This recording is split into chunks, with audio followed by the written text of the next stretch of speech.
Good morning everyone. So for today's short vlog ay ililipat ko na naman itong ating golden photos.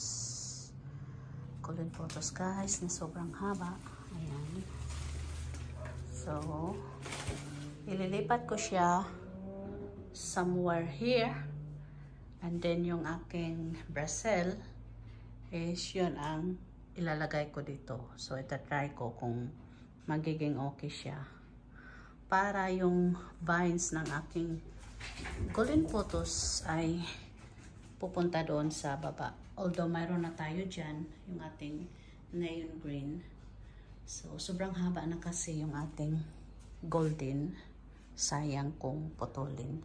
So yung ginagawa ko ngayon is inaayos ko muna yung mga vines kung saan yung dulo nito para hindi siya masira or maputol. Ayan. And then lalagyan ko ng additional potting mix yung pot. Kasi very magaan na siya and kulang siya ng potting mix.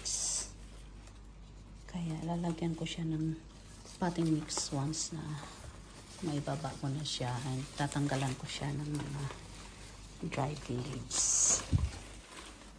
So, ayan. So, nakatingan ko na ito last month. Yeah, last month lang guys. Tatlo ata yung nakating ko dito, yung pinopropagate ko. Kasi yun yung pinakamahaba inalis ko. And then, yun nga, after kong nakating, alam kong nag-grow na yun eh. So, maya makikita natin guys. So, ayan po.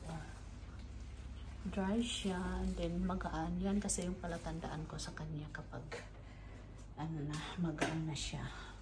And yan, naalisan natin siya ng mga dry na dahon bago ko siya ilipat. So, ayan na po yung lahat ng vines niya. So, alisin ko na siya dyan and ililipat natin.